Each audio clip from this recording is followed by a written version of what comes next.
popular. I'm gonna make you popular. Yes, I did. I finally saw Wicked. And y'all are probably thinking, you mean the second movie? Yes, I saw the second movie as well, but I saw the first one and I just saw them both just now, in the sense that I watched the first one and then I went to the movies and I saw the second one. So this is gonna be a kind of spoiler-ish review of the second movie. And if you haven't watched the first movie, it's going to be a spoiler of the first movie as well. It is playing here in the United States. The Wicked, the original first version, the first half of it is on Amazon for me, Prime, and I watched it. And I'm going to give you some thoughts, some a little bit different perspective, only because there's a billion people rating both of these. And I'm not here to give a rating of either one or the other as far as a rant or how much they liked it or how much. I'm just going to give you a little bit of my history with this type of genre. And, of course, me being born on Halloween and me being a witch, what it meant for me to watch The Wizard of Oz, Glinda, The Good Witch, and, The Wicked Witch of the East and the West, and how everyone thought that that's what witches should look like. Yeah, growing up, Halloween baby, you had to contend with both, and I forever wanted to be Glinda. Forever. I thought she was beautiful in The Wizard of Oz. And I'm also gonna give you why I waited so long to watch the first movie and how this all plays into what the hell is happening between, Ariana Grande and, Cynthia Erivo, and how that it didn't affect it all the way for me, as far as not watching it in the beginning, but it had a role to play. And I'm glad I waited, because I have learned from being raised by somewhat of a kooky mom to separate the art from the artist. Okay. And they're not making it very easy. So let's get into it.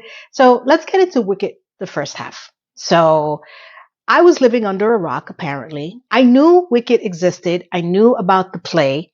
I knew that it was a play off of The Good and Bad Witch of the Wizard of Oz.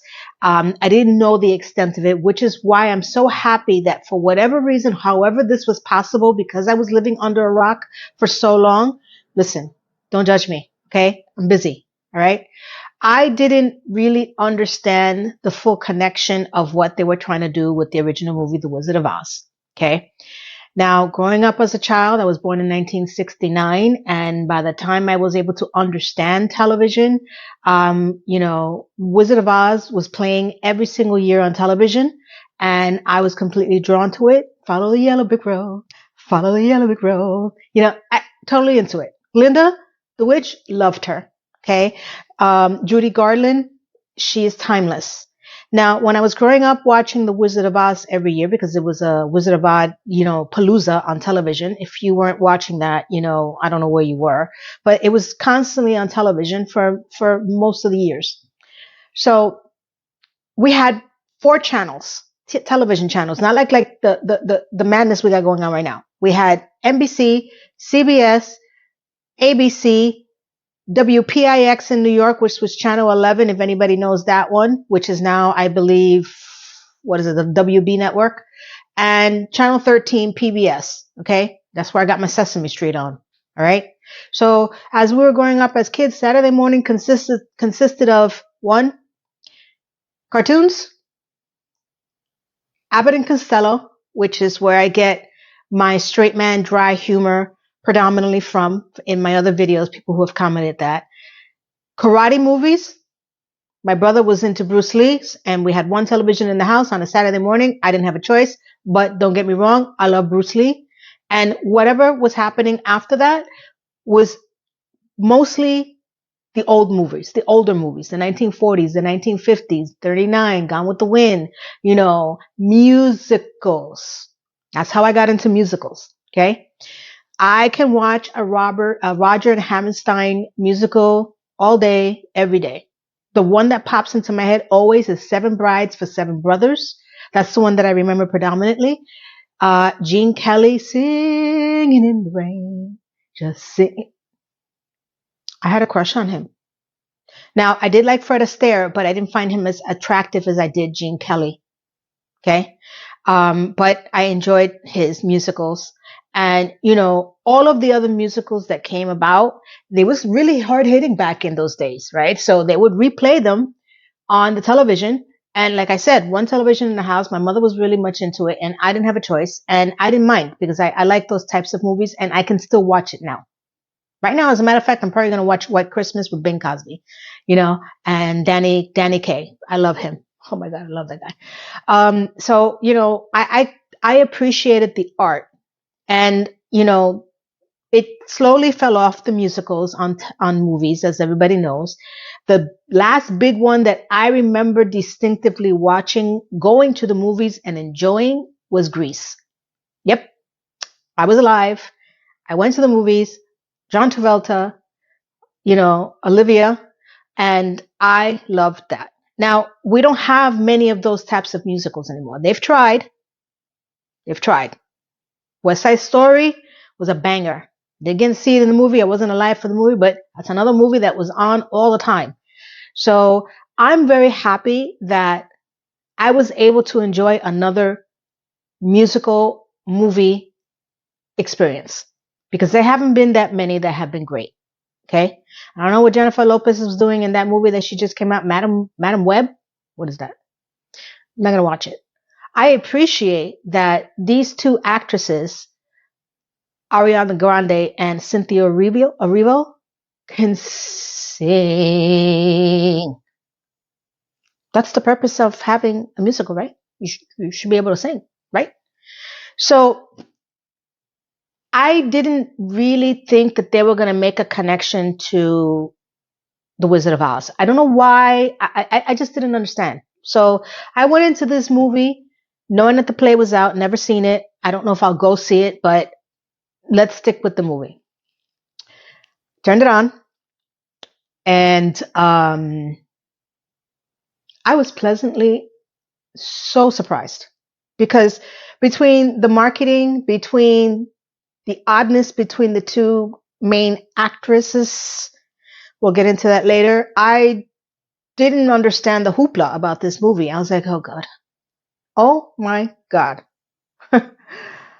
I I can't say this enough. It really blew my mind. Now, is it 100% great? No. I think that the pacing was a little slow. It's a very long movie. I don't like it when musicals, how could I put it?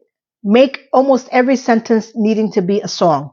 I think that there should be a balance between the musical part of it and then when the actors are actually speaking, it doesn't have to be a singing part of it. But, you know, overall, it got me. Here's what really got me. As I started digging into the history of this whole Wicked thing, obviously, I think this is somebody wrote this. I'll put the person's name up here, the whole history, and there's some great videos about the history of the book Wicked. So, almost like a fan fiction. I love it when we have, and it doesn't work all the time. I love it when we are in love with a franchise. They have the main characters, and then they try to go back and fill in the history of some of the characters that we thought we knew. Perfect example, whether you love it or hate it, Star Wars. Okay. I was in the movie theater when, you know, Luke, I am your father. I was there. I was there. I remember the uproar. I remember the screaming. I remember the shock. And then when, you know, George Lucas had decided to make the prequel and he made Anakin, you know, and Darth Vader humanized, I actually like that kind of thing to fill in the blanks. So when I realized that this was a fill in the blanks for what we thought we knew for The Wizard of Oz, between Glinda and, you know, the Wicked Witch, Elphaba, I was like, okay, you had me at that. What I didn't expect is that, number one, character wise, Glinda in this movie, Wicked, is a little bit of a bitch. I was like, what? Because remember, I grew up on The Wizard of Oz. So to me, Glinda coming in the bubble and hee, you know, and she was so sweet and nice. I did not see that coming at all. By the way, spoilers if you haven't watched it. Sorry, I should have said that. So watching her in the her formative years growing up and realizing that she wasn't a very nice person, because she's Glinda the Good Witch. I was like, okay. And then, you know, unbeknownst to me, we have Elphaba and Cynthia Erivo. And I'm going to tell you, these two actresses really did well. Outside of whatever the hell's happening in their personal lives that is being shunned and shoved into our faces, let's put it this way. I didn't even pick up the phone to look at anything other than this movie for almost the entire time. And that says a lot because a lot of times I watch movies and they're in the background playing. When I get bored, I start, checking my phone. I would say, Cynthia Erivo, she did well. She really did well. And they're beautifully played off of each other. I was not expecting any of this. I love the backstory of the animals that are in the movie. I loved Jeff Goldberg. Yeah, Jeff Goldberg plays the wizard, and he is who he is. He's a talent. Okay, Michelle Yeoh, all of these people. As I'm watching this movie, because when I go into the second part of this movie, I am not even focusing on what roles these people are going to play in the second half of this movie. I'm just watching this in awe. The music, the lyrics, the dancing, the connection. We have a prince that comes in that plays a major role in The Wizard of Oz in its history. We have a munchkin that falls in love with Elsaba's sister, which I didn't make the connection of who the sister is to Elsaba, which is the Wicked Witch of the East. And if you watched the original movie, you know what happens to the Wicked Witch of the East. And I hope I didn't cross-reference that. I hope it's the Wicked Witch of the East. Okay? Didn't even dawn on me that these were these two. Because all I can remember is, I'll get you, my little pretty, in the original movie, and then I do remember the house falling on one of the witches, and I remember the red ruby slippers, and this is me coming off my memory. Okay. I know that for The Wizard of Oz, it's a completely different franchise, only because The Wizard of Oz, I believe, is with Warner Brothers on HBO, and Wicked is with Universal, which is playing, I think, Paramount. I think it's Paramount or Peacock, one of those two. I think it's Peacock, right? So I wish that for so many people who have never seen The Wizard of Oz, because believe it or not, there's generations of people, at least at least 30, 40 years of people now and born, and even my son has never watched the Wizard of Oz. Never watched it. Okay, he's 30. I wish that somehow they could have merged together and done a triple play in the sense that give the backstory, right, of the two witches, of the three witches, the Tin Man, the Scarecrow, and the Lion, and then, really play into how it all connects to the original movie. And I'm going to tell you something. I'm pretty shocked that Hollywood hasn't done another remake of The Wizard of Oz, because let's not forget, for all y'all that may not remember, there is The Wiz with Michael Jackson. Don't fall asleep on that one. I grew up on that one too. That's a classic. Okay. So I'm pretty shocked that they haven't made another remake of the Judy Garland one. Okay. Though it's hard to do, but listen, they're redoing everything. Why not? Now, let me give you some backstory on the Wizard of Oz to me. So growing up watching it every year, I was mesmerized by all of it. Judy Garland, the Tin Man, the Munchkins, all of it I'm still mesmerized. I still love it. But as you grow older, your tastes are different. And then you start reading and going through different movies they always had the movies of what happened to Judy Garland. Okay. The true story of Judy Garland and what happened to her when she was younger and the hell that she was in growing up as a child star working for MGM. And we all know, because if you haven't There's plenty of movies about it, plenty of interviews, Liza Minnelli, her daughter as well. And as I started to get into that part of her life, right? And the fact that I didn't even know that she wasn't even the first choice for the Wizard of Oz, Dorothy. It was actually Shirley Temple. I don't know how that movie would have turned out because I think Judy makes the movie. And what she went through to get that part. Now I watch it from a different lens and I still enjoy it, but I can't help but think about everything that came out afterwards about her life and how it took a toll on her and what she went through. I still watch her movies, Meet Me in St. Louis, A Star is Born. My God, like Judy was it for me. I was like, wow, it kind of hurts, but she made a life out of it. And I understood that. So watching it as a child, you watch it so differently and so innocently. And then you grow up and you start, learning the backstory. So that is probably why I didn't gravitate automatically to Wicked because I'm already out of that. I'm like, okay, I haven't watched Wizard of Oz in a long time, though I'm going to put it on tonight because it is on HBO, which I have. And I just want to go back and revisit it because, the second half of this movie is a little bit teeny, different when it connects. And I didn't expect this movie, musical, Broadway or not, to connect to Dorothy. Again, I was living under a rock. Okay. So I really enjoyed Ariana, Ariana Grande. And then I start learning about the history of what happened on this movie. Okay. So, Ariana was married to someone else. I didn't even know this. Again, I don't follow her. I'm not, she's not my genre.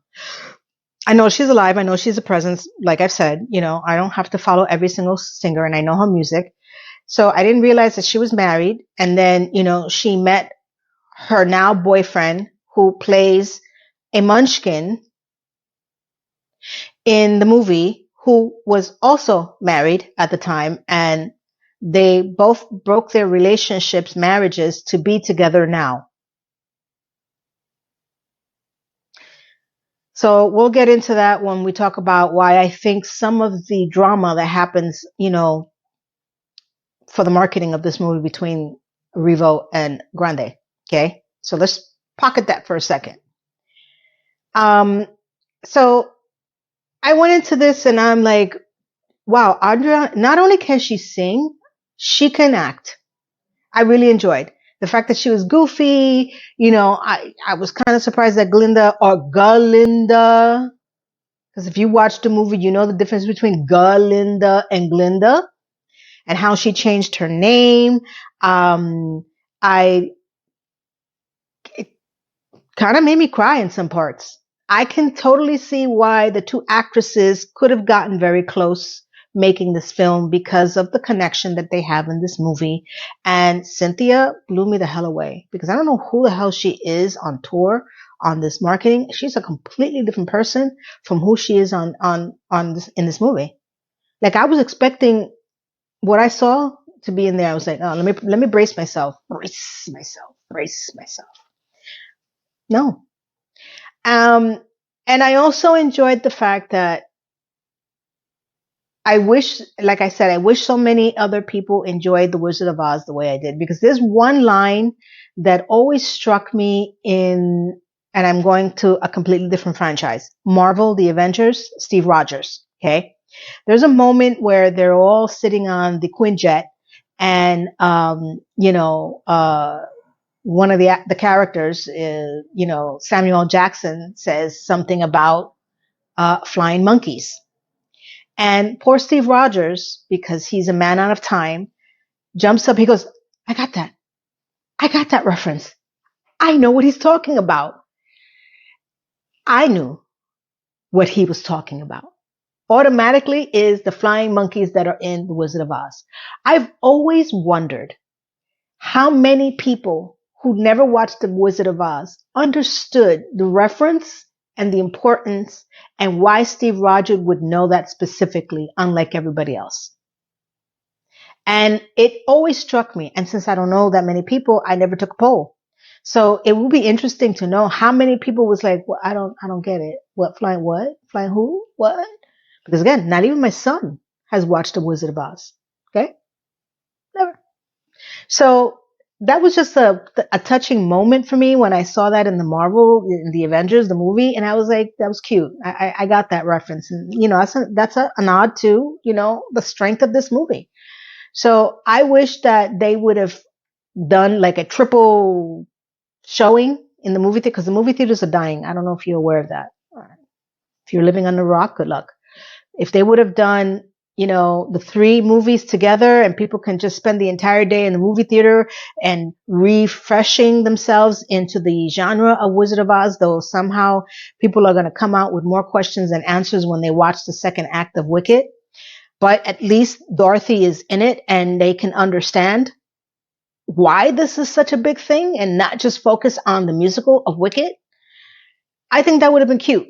I think that the movie theaters kind of lost that opportunity because, unless you're watching it on HBO or you're renting it or you're specifically looking for it, kids are not watching this on television. And I think it's an important movie because it does have a lot of good spirit in it. Okay. And music. And I'm so glad that musicals, we may not see another musical for a long time like this again. I don't know, but I'm glad that they're giving it a breath. And I couldn't believe how much I freaking enjoyed this movie. Okay. And all of the little connections that I wasn't making came back on the second one. Okay. Which turns into The Wizard of Oz. So, watching this for 2.5, I think it's almost 2 hours, 2.5 hours. It's a long movie. Okay. I paused it once because I needed to get a glass of water. I love the world building that they had. I love that Glinda was not who I thought she would be as a child. Alphaba, how this whole thing turns into a friendship that went awry in my perception in The Wizard of Oz. Her growth, and again, spoilers, if you haven't watched it, her growth, her falling in love with a prince that comes to the school, her infinite love for these animals that it didn't even occur to me that they were able to speak. Her backstory, how she was born, green. And I'm glad that, someone took the opportunity to make this storyline. I think it could have been better in the second half, but they tried. It was a nice little throwback, right? I didn't like the way that they reference how the Yellow Brick Road was thought of. It was a very stupid way, very nonchalant. And let me tell you, Follow the Yellow Brick Road is the most pivotal part of this movie. Okay? Follow the Yellow Brick Road. Follow, follow, follow, follow. I can't get that song out of my head. The way that it's introduced into this movie and how it was planned out was just dumb. Okay, so like I said, not everything was great. I was not impressed with the theory of munchkins. I grew up with the real munchkins, the dwarves, the little people that played the munchkins, and they made the movie. It was great. I didn't really get that here in this movie, and I don't know why. Only because, and I may get a lot of hate for this. Let me choose my words wisely. I find it interesting that one of the animal characters is Peter Dinkley, okay, which that he's a little person. He's not, face is not shown. He plays an animal that's a professor in the school, but none of the real munchkins, little people, are in this movie. And I believe that they deserve an opportunity. I'm sorry, but I do.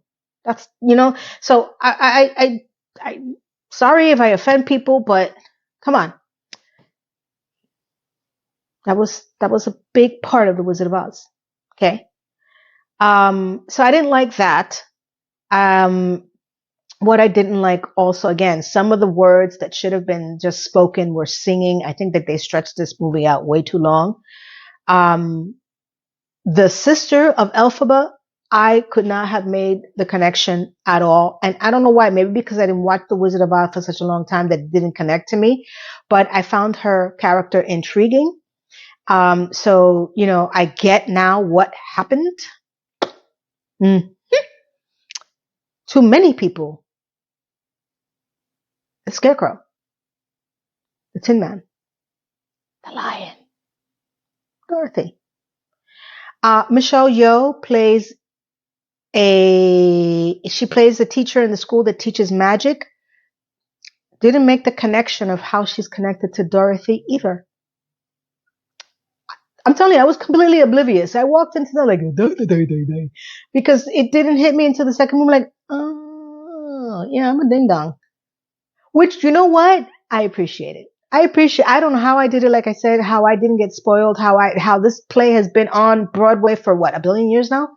That, I didn't make any of these connections at all. And I'm just sitting there and it feels so good to watch a movie that you haven't heard about yet.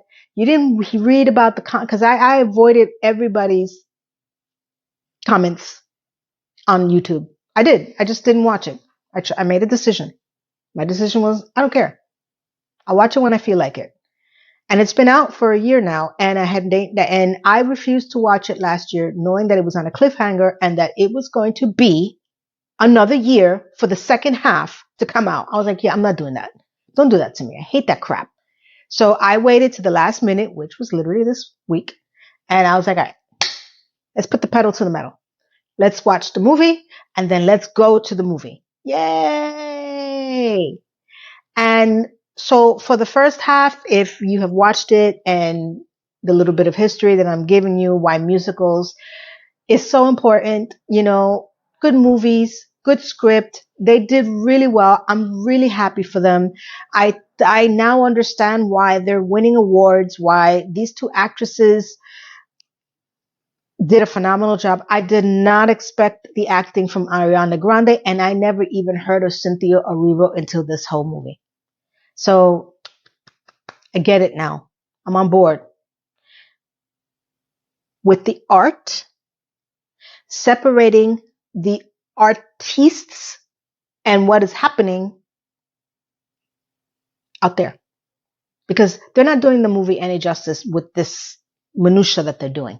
Okay?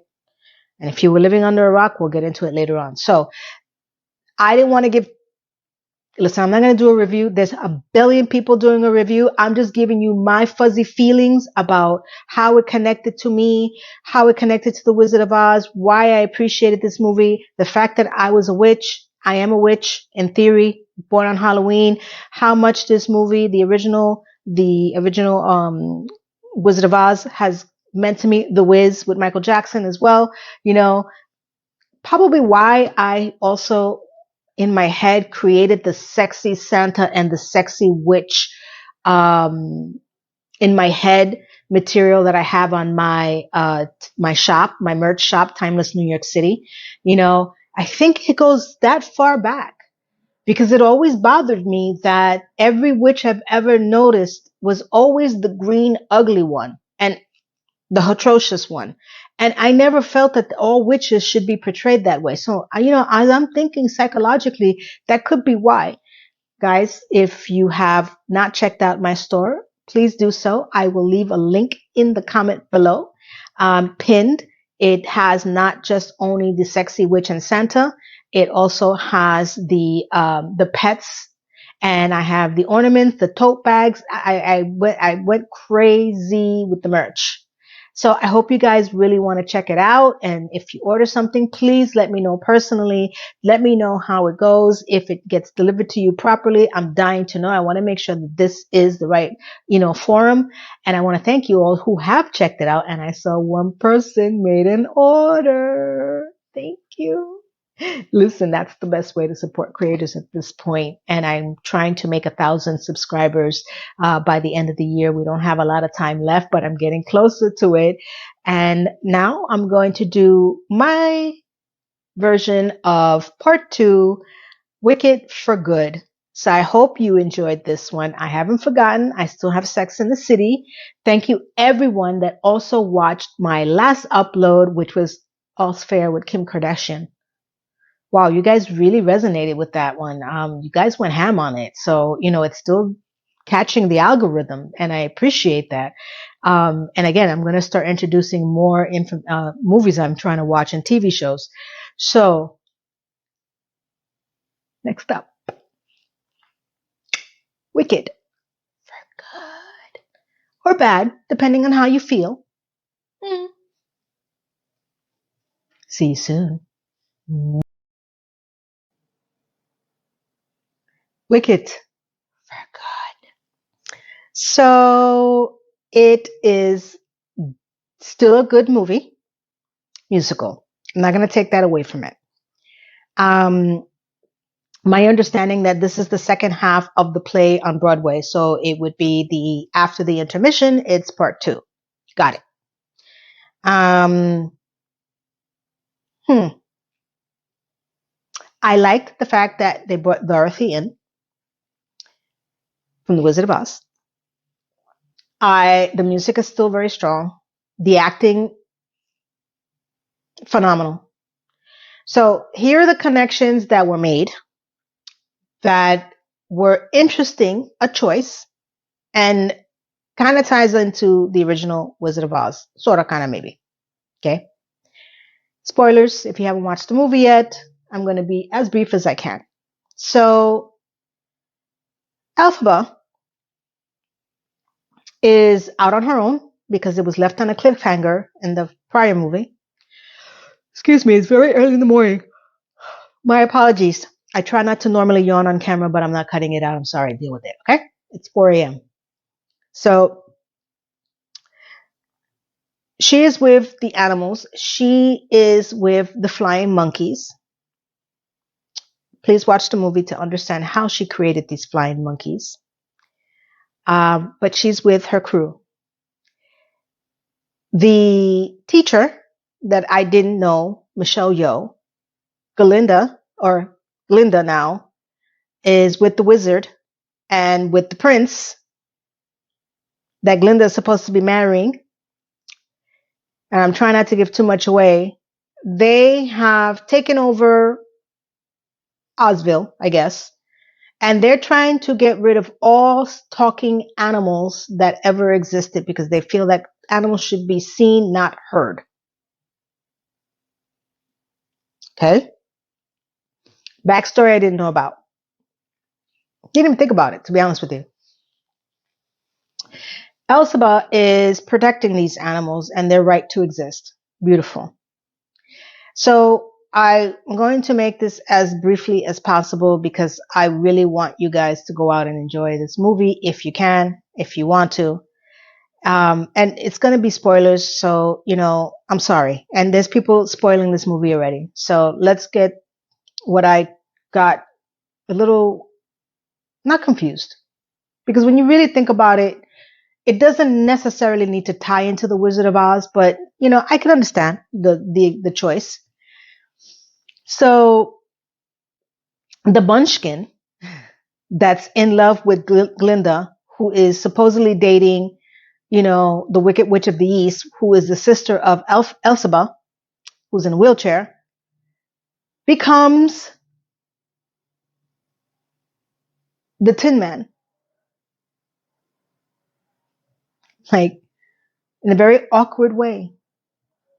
I'm like, okay, connection number 1. Got it. Again, I didn't know about this in the first movie. It's like, holy crap, they're really going there. Okay. The prince that is supposed to be marrying Glinda, the good witch, who is secretly in love with Elphaba, Wicked Witch of the West, becomes the Scarecrow. I'm like, holy crap. Bing.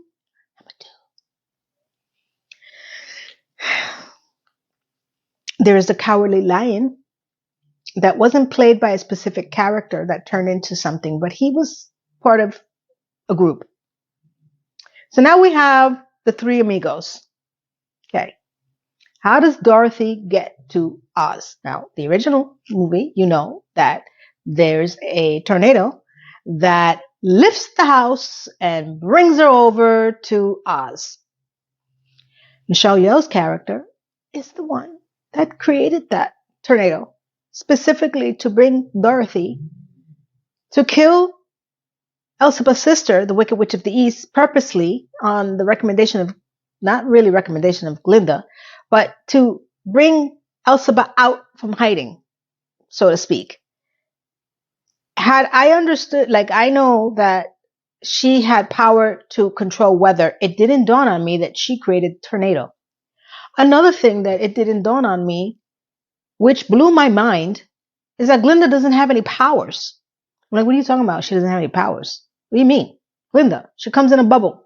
She goes, pippity poppity poop, which might be a different movie, but it didn't even occur to me that Glinda didn't even have it. But in this movie, in the first half, we find out she has no powers. It's really only Elzaba that has powers. I'm like, okay, you're killing me. You're killing me with the Wizard of Oz, because this whole time didn't realize that she didn't have any powers. And in the second movie, it's almost the same thing. She doesn't have any powers. She's just, overly dramatically good with her hair swinging in the wind. You gotta watch the movie. Okay. So they're with the wizard, Jeff Goldblum, and they're, making it so that the animals are kept in cages like we do here in the real world. And they don't speak, they don't learn how to speak, and that's the fighting part that Elzaba is trying to do. I hope you're getting the gist of this. Okay, got it.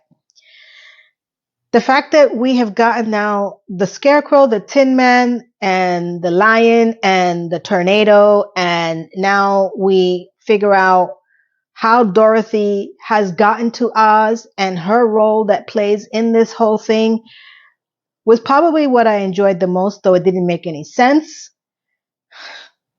And then when I thought about it, I was like, okay, so the Scarecrow knew that the wizard didn't have any powers because he was with Glinda, and they all found out in the first movie that and as you know, we find out in the Wizard of Oz as well that the wizard doesn't have any wizarding powers. He's not powerful at all.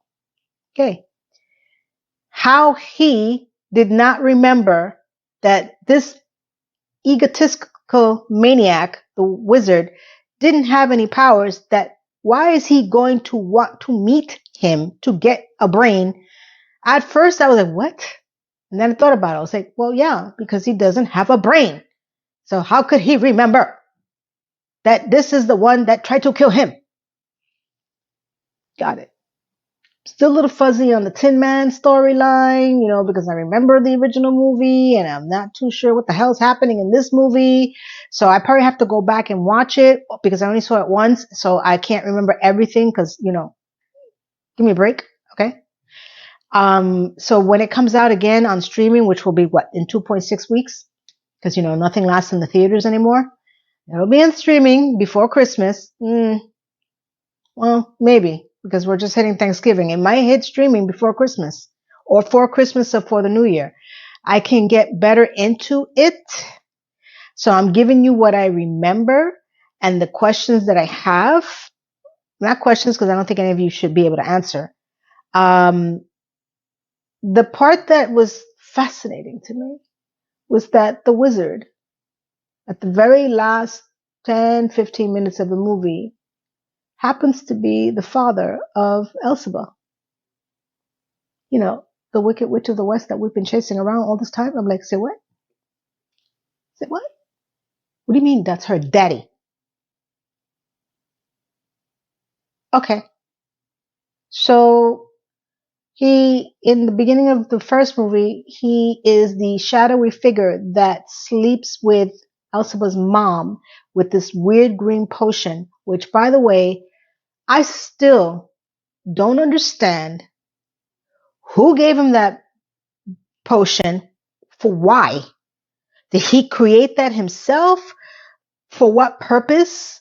Did a witch give it to him or some other magical creature give it to him? Like, I think I have to read the book to understand the significance of that green bottle and why that bottle was given to him so he can sleep with her, Elsaba's mom, and then create Elzaba, who turns out green. I feel like there's something I'm missing here. If you guys know, let me know.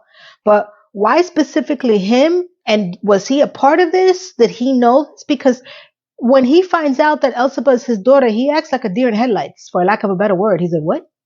Like, wait, you didn't know?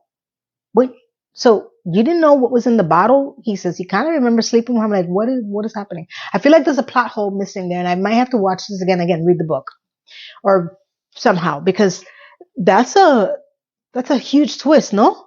Am I crazy?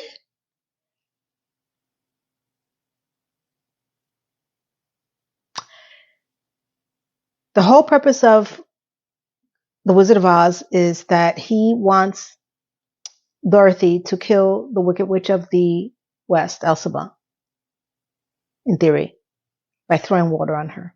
To kill her because he wants her broom. Okay. That kind of sort of happens here in this movie. She does kill her in an emotional goodbye between the two of them. Water's thrown, hats on the floor. Elsa's dead. Linda goes around her bubble, her non-magic bubble, with her non-magic wand. The Wicked Witch is dead. All the Munchkins are happy. They're freed, or whatever the hell it is. All the flying monkeys are sad because they were under her rule. And come to find out, she no be dead. She is still alive, and she ran off with her boyfriend, the Scarecrow.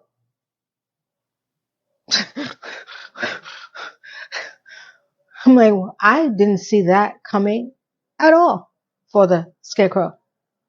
And he can't turn back to a human, so she is forever in the desert walking with the Scarecrow, her scare mans, never being able to reverse the magic that we think of.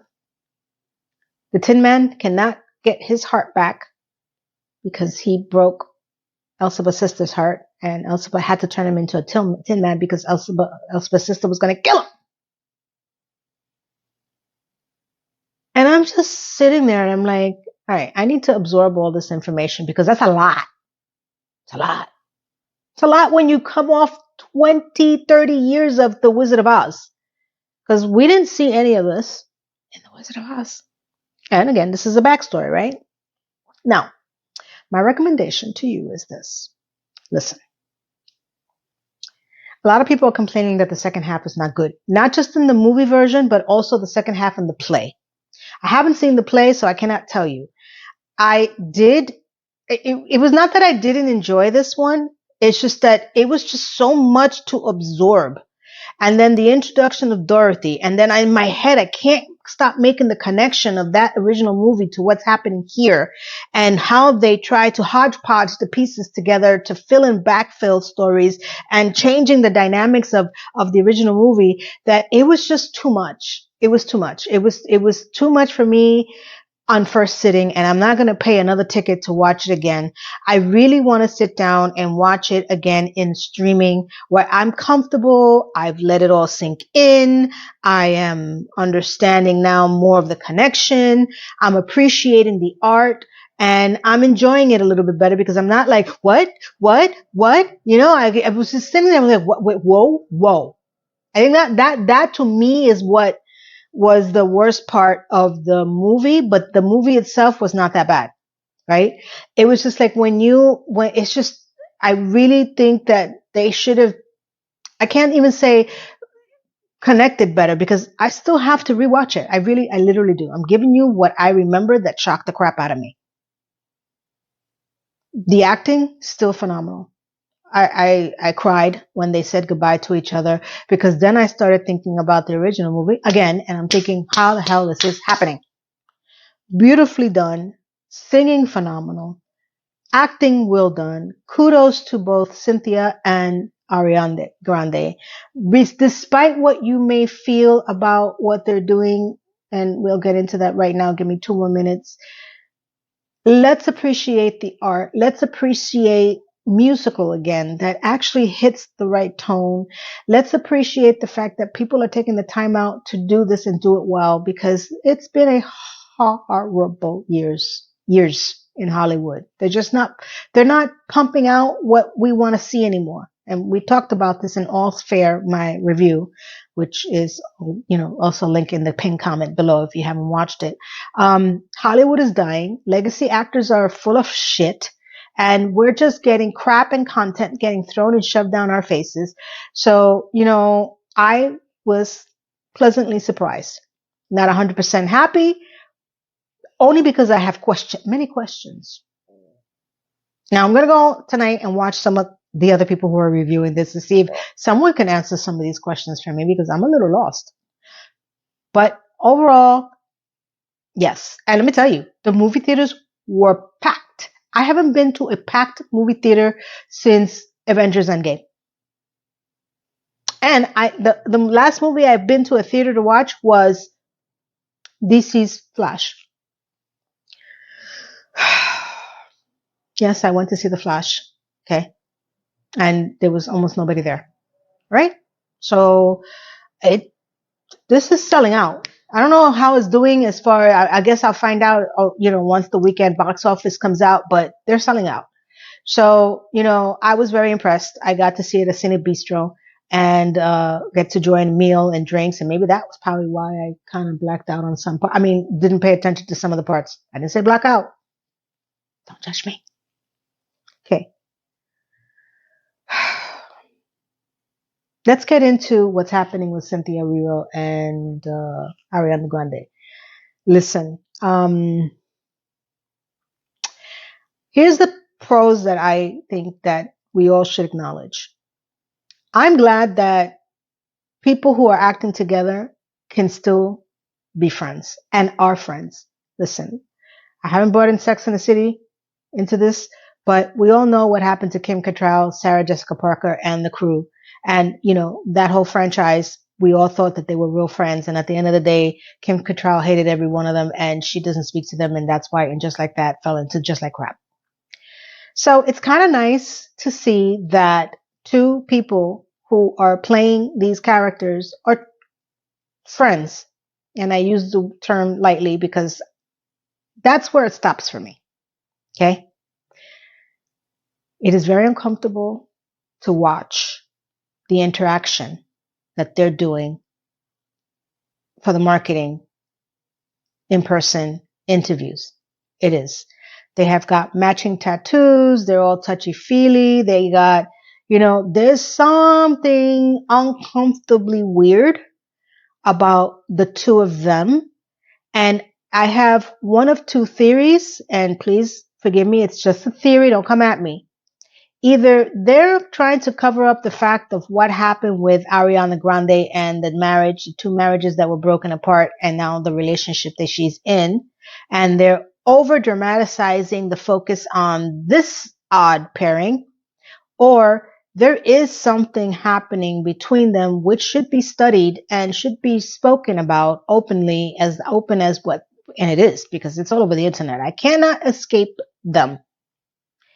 And it gave me 10% of ick factor, which gave me the ick factor to not watch the original movie when it came out. I was like, but I'm glad I separated the art from the artistes and I watched it. And even going into here, I still can't get over some of the scenes that I remember that are splattered everywhere about these two. And I just said, listen, I have got to just go in there and see if the second one is just better than the first or what's going on. And then compartmentalize the two situations. Give them their kudos for the movie, for the acting, for the script, for the singing, it was great. I can see why they became friends. It's a very emotional tug on your heart kind of scenario. And then try to understand, because I'm not a psychologist. I don't know these people personally. I just know that from standing and watching, and if I turn off the comments of what people are saying about their interactions, if I just look at the visual of it, I can comfortably say something is off there. It is. It's not going to dissuade people from going to see the movie, and it shouldn't. But I would love for them to really just stop. You can have this closeness, great, because Cynthia's married. Ariana is in a relationship. What's happening here? I'm very close with my friends. Keep it inside. You don't need to be doing all this and all this and all of this. What are you doing this for? What's happening? What are you doing? Why? Why?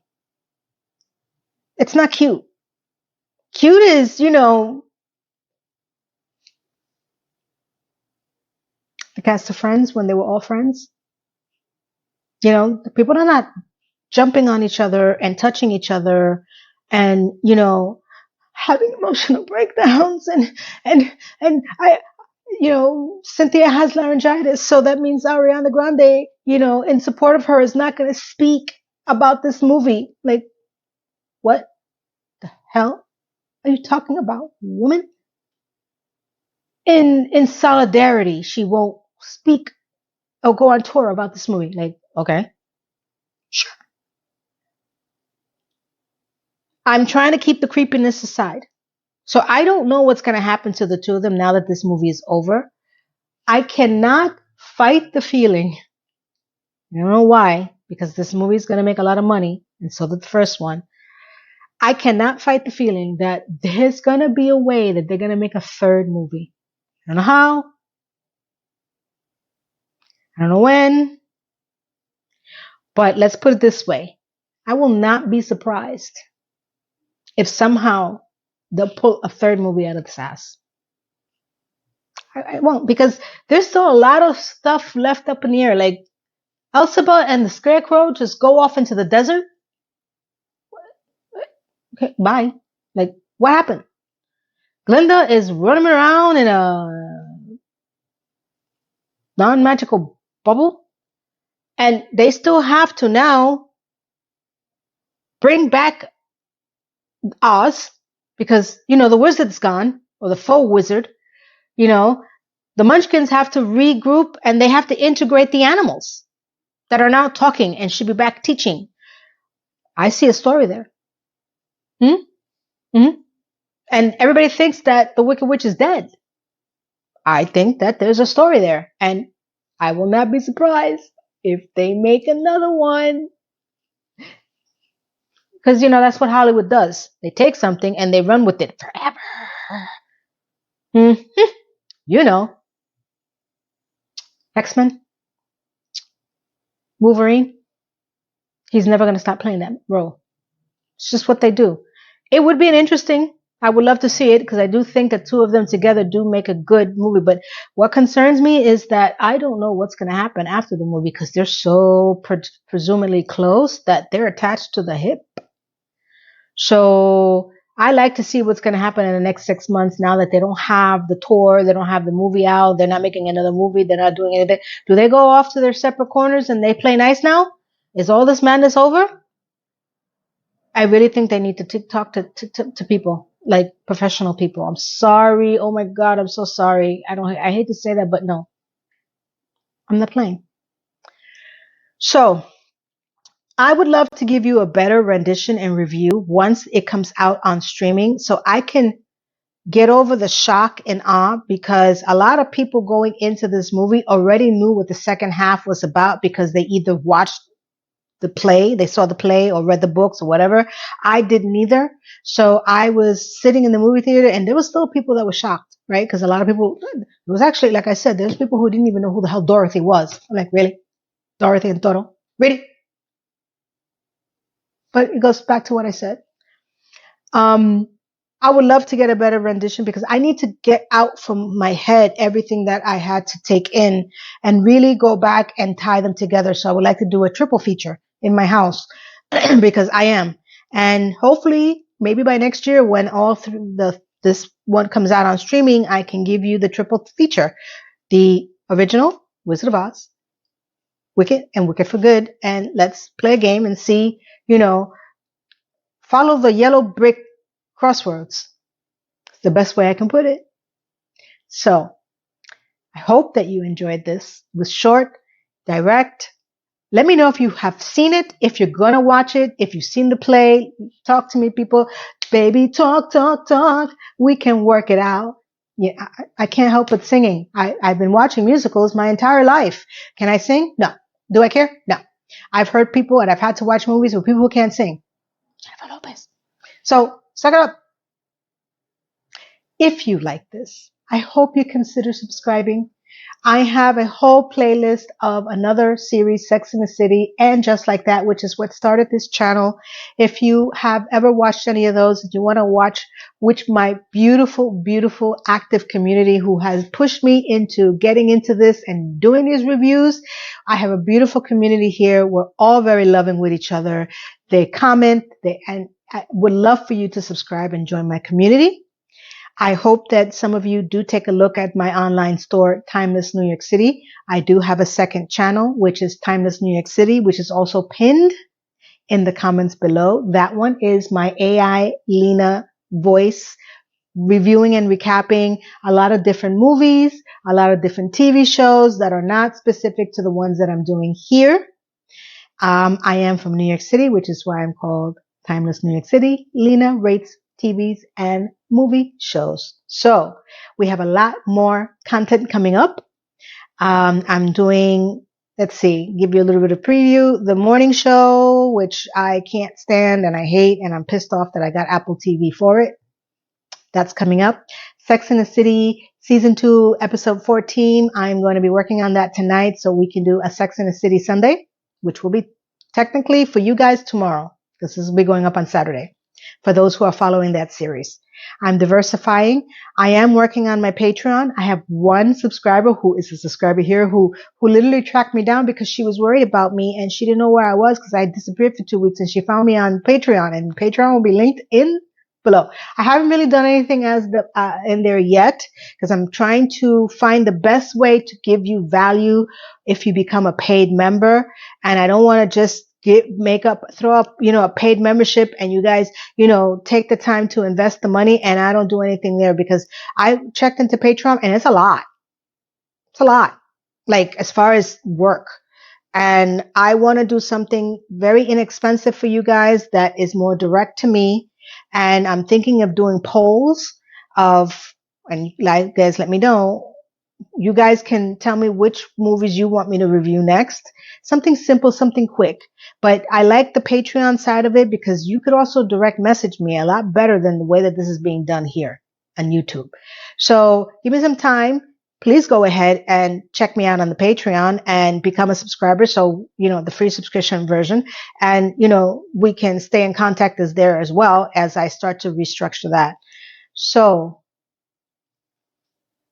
I hope you have a beautiful, beautiful, blessed day from here to around the world that I reach, and to my all beautiful new subscribers. Thank you for hitting that like, that subscribe, and please share. And listen, this is my rendition of it. I could have easily just gone a full on, version of what I see on the internets now. I don't want to do that. I want to be different, not necessarily popular, just different. So I hope you enjoyed it. See you for Sex in the City Sunday. Yeah, baby. Have a beautiful, beautiful, blessed day.